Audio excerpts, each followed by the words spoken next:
महर्षि अरविंद जी ने विलायत से लौटते ही अंग्रेजों को भगाने के लिए जो भी उपाय संभव थे वे सभी किए, पर बात बनती न दिखाई पड़ी। राजाओं को संगठित करके, विद्यार्थियों की सेना बनाकर, वन पार्टी गठित करके उन्होंने देख लिया कि इतनी सशक्त सरकार के सामने यह छिटपुट प्रयत्न सफल ना हो सकेंगे। इसके लिए समान स्तर की सामर्थ्य टक्कर लेने के लिए चाहिए। गांधी जी के सत्याग्रह जैसा समय उन दिनों संभव नहीं था। ऐसी दशा में उन्होंने आत्मशक्ति उत्पन्न करके और उसके द्वारा वातावरण गर्म कर देने का काम हाथ में लिया। अंग्रेजों की पकड़ से अलग हटकर वे पांडुचेरी चले गए और एकांतवास, मौन साधना सहित विशिष्ट तप करने लगे। लोगों की दृष्टि में यह पलायनवाद भी हो सकता था, पर वस्तुतः वैसा था नहीं। सूक्ष्मदर्शियों के अनुसार उसके द्वारा अदृश्य स्तर की प्रचंड ऊर्जा उत्पन्न हुई, वातावरण गर्म हुआ और एक ही समय में देश के अंदर इतने महापुरुष उत्पन्न हुए जिनके इतिहास में अन्यत्र कहीं भी तुलना नहीं मिलती। राजनीतिक नेता कहीं भी उत्पन्न हो सकते हैं और कोई भी हो सकता है, किंतु महापुरुष हर दृष्टि से उच्च स्तरीय होते हैं, जिनका व्यक्तित्व कहीं अधिक ऊंचा होता है। इसीलिए जनमानस को उल्लसित, आंदोलित करने की क्षमता भी उन्हीं में होती है। 2000 वर्ष की गुलामी में बहुत कुछ गवा बैठने वाले देश को ऐसे ही कर्णधारों की आवश्यकता थी। वे एक नहीं, अनेकों एक ही समय में उत्पन्न हुए।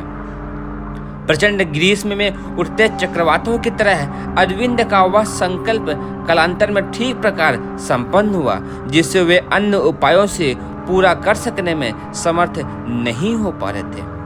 आध्यात्म विज्ञान के इतिहास में उच्च स्तरीय उपलब्धियों के लिए तप साधना एकमात्र विधान उपचार है।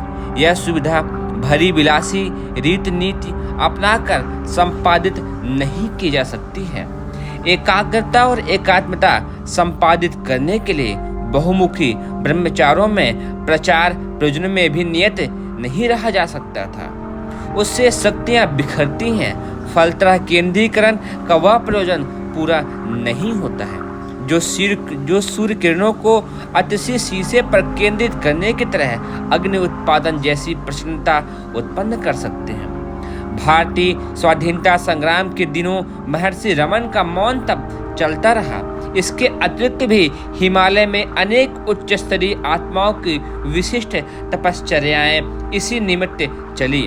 राजनेताओं द्वारा संचालित आंदोलनों को सफल बनाने में इस अदृश्य सूत्र संचालन का कितना बड़ा योगदान रहा है, इसका स्थूल दृष्टि से अनुमान न लग सकेगा, किंतु सूक्ष्मदर्शी तत्वान्वेषी उन रहस्यों पर पूरी तरह विश्वास करते हैं। जितना बड़ा कार्य उतना बड़ा उपाय। उपचार के सिद्धांत को ध्यान में रखते हुए इस बार की विशिष्ट तपश्चर्या वातावरण के प्रवाह को बदलने सुधारने के लिए की गई है। इसलिए उसका स्तर और स्वरूप कठिन है और प्रारंभिक दिनों में जो काम कंधे पर आया था वह भी लोकमानस को पुरस्कृत करने, जागृत आत्माओं को एक संगठन सूत्र में पिरोने और गतिविधियों का उत्साह बढ़ाने का था। इसके लिए वक्ता, संगठन, गायक एवं प्रचार साधन जुटाने में काम चलने वाला नहीं था। इतने भर से काम चल जाए करे तो इसकी व्यवस्था संपन्न लोग अपने जेब से अथवा दूसरों से मांग जांच कर आसानी से पूर्ण कर लेते और अब तक इस स्थिति को बदलकर कुछ से कुछ बना लिया गया होता। कईयों ने पूरे जोर शोर से प्रयत्न भी किया है कि साधनों के अंबार भी जुटाए जाएं, पर उनके बलबूते कुछ ऐसा न बन पड़ा जिसका कारगर प्रभाव हो सके। वस्तु स्थिति को समझाने और वाले निर्देशक ने सर्वप्रथम एक ही काम सौंपा, 24 साल की गायत्री महापुरस्चरण साधना श्रृंखला का पिछले 30 वर्षों में जो कुछ बन पड़ा उसमें श्रेय है। कमाई की वह हुंडी ही अब तक काम देती रही है। अपना व्यक्तित्व विशेष का, समाज का, संस्कृति का यदि कुछ भला अपने द्वारा बन पड़ा तो इस 24 वर्ष के संचित भंडार को खर्च किए जाने की बात ही समझी जा सकती है।